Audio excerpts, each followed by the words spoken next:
is a News 12 Long Island Vote 2008 debate. Hello again and welcome to the Island Vote 2008 election special. I'm Scott Feldman. For the next half hour, we're going to be talking with the three candidates running in the 5th Congressional District. The 5th covers the communities of Sands Point, Port Washington, Great Neck, Manhasset, North Hills, Williston Park, as well as the North Shore of Queens.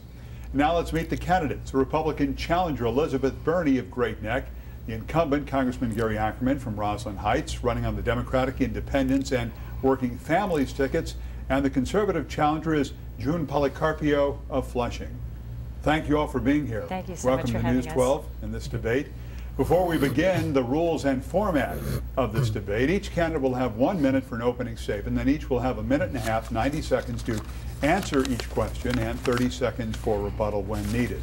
At the end of the debate, the candidates will have 1 minute for their closing statements. We'll start now with opening statements, speaking order decided by lot prior to the start of this program. We'll begin with you, Elizabeth Berney. Yes, hi, I'm Elizabeth Berney. I'm an attorney. I've been an attorney for 30 years since graduating from the University of Chicago Law School. I worked in a whole series of areas which are very applicable to working in Congress, including years as a tax attorney, securities fraud. I handled one of the first cases against a subprime lender, which will be very helpful in the economic difficulties that we're in and knowing what sort of regulations that we need.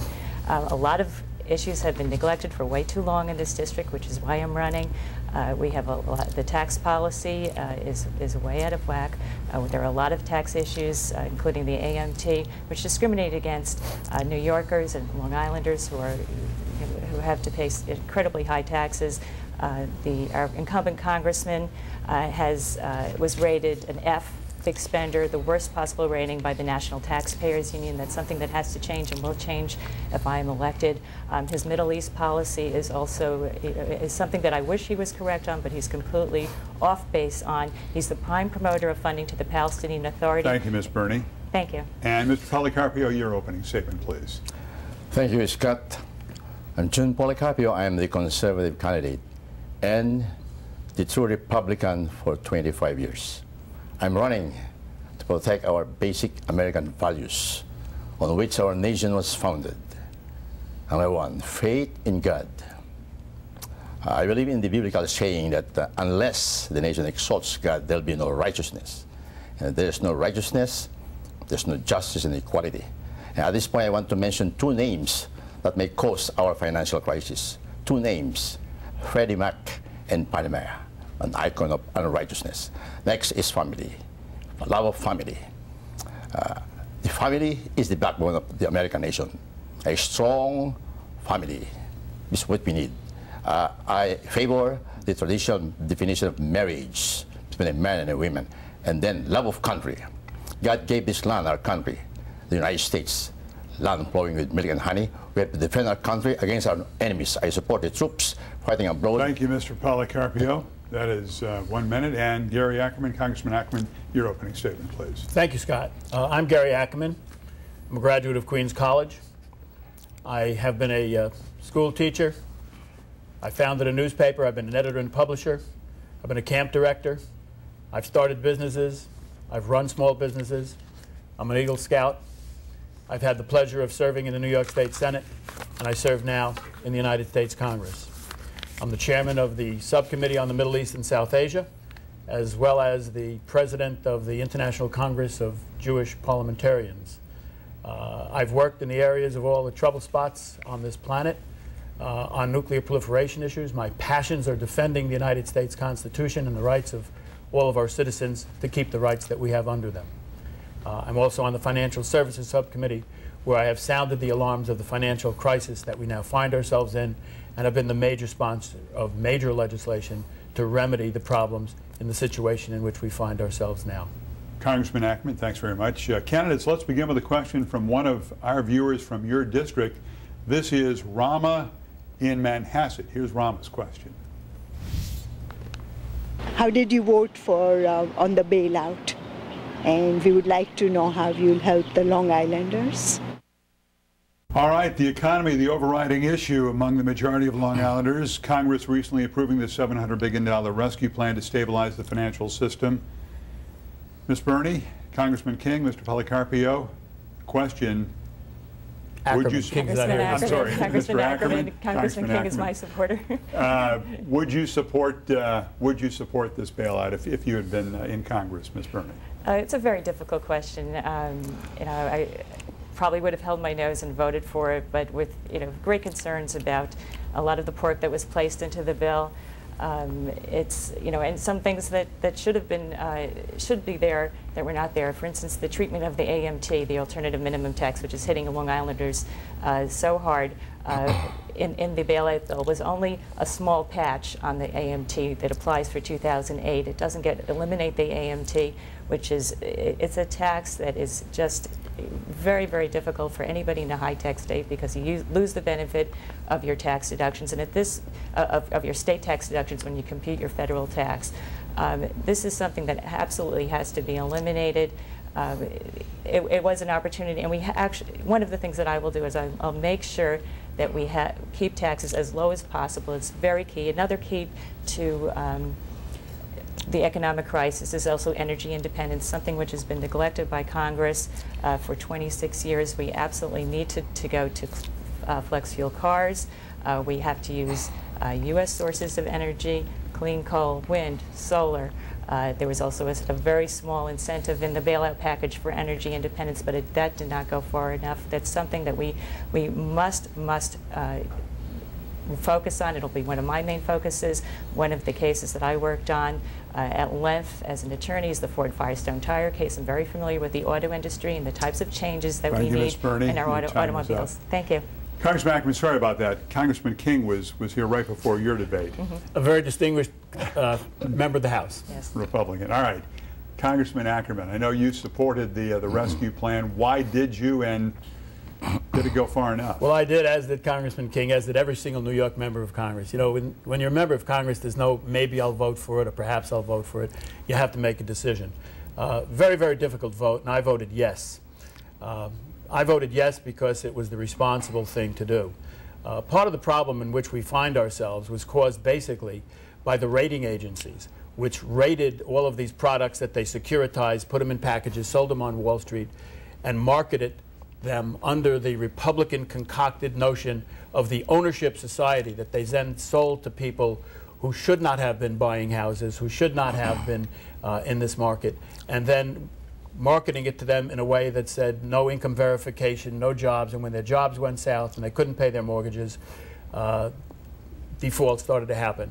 We had to vote for this, otherwise we'd have 2 million, 2.5 million people this year out on the streets having lost their homes.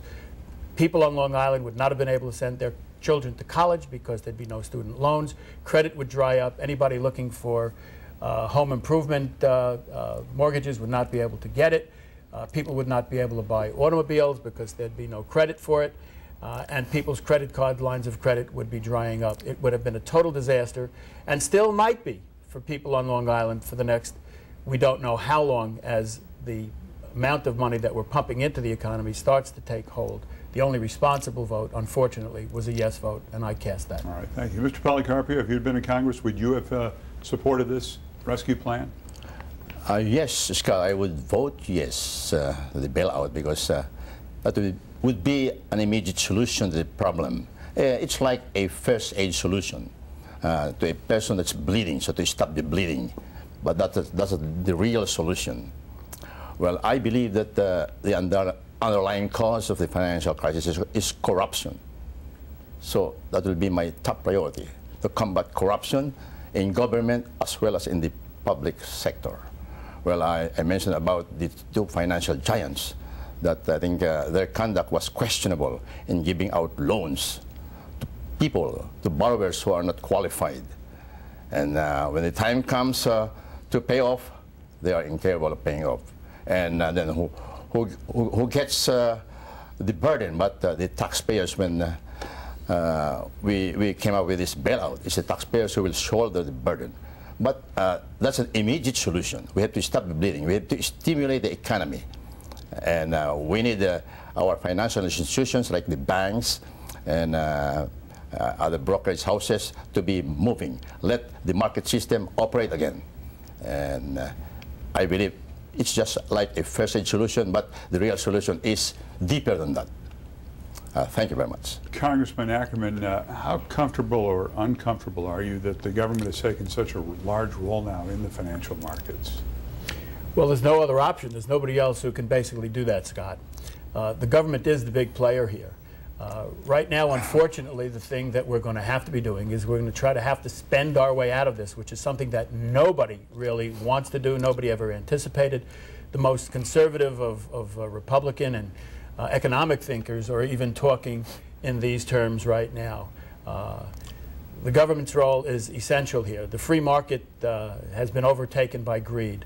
The Republican concept and notion of just keeping the government out of it, of not having any regulation, of deregulating everything as the Bush administration has done, something that is supported by Mr. McCain, deregulating everything. You know, I'm not for regulation, I'm not for over-regulation, but certainly the government has to be watching. Someone has to be watching the system. Otherwise, what has happened was inevitable. There are three reasons for it: greed, greed, and greed. And that's exactly what has happened here. Ms. Berney, what about the government's role? Do you like it? Well, this is a bipartisan bill that everybody, you know, across the board, particularly in New York State, which is particularly affected by this, agreed to, and you know, as a measure right now. But I resent Congressman Ackerman blaming this on the Republicans. This is, you know, and particularly. Senator McCain. Senator McCain was on the floor of Congress asking for additional regulations in 2006. President Bush was asking for additional regulations on Fannie Mae and Freddie Mac, which could have stemmed this situation. The largest contributions were made to Obama and the other Democrats in Congress. I also am very pleased to hear that Senator Ackerman speaks so highly of Congressman King, because just as an aside, Congressman Ackerman voted against Congressman King's See Something, Say Something law, which protects citizens who in good faith report suspicious terrorist activity. But I'm very glad to hear that he now thinks highly of Congressman King. All right, Congressman Ackerman, rebuttal, but first, Mr. Policarpio, are you concerned about how much the government has now in this financial market system? Well, the government, or I would call the government, as the big G, has to play a major role in solving the financial crisis. Well, there were hearings conducted by the House in regulating these two financial giants who went bankrupt, again, the Freddie Mac and the Fannie Mae. But most of the ranking legislators that control the House are against regulating the conduct of the two financial giants. I would say that they were trying to shelter their questionable conduct. It's like a cover-up, like what I have described as indiscriminate lending of money to borrowers who are not eligible to pay off. And that's the basic cause of the financial crisis. And that should be looked into, investigated, and I can see corruption there. So the government has to play a major role and still should be the problem solver. All right. Congressman Ackerman, your rebuttal to Ms. Berney, please.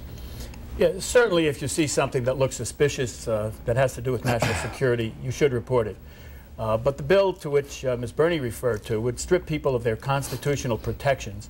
Right now, that bill, if it were in effect, would say that you could turn in your neighbor or they could turn in you and be completely immune and harass you and intimidate you to death because you look different, sound different, have a different religion, different belief system, or because they just don't like the way you look.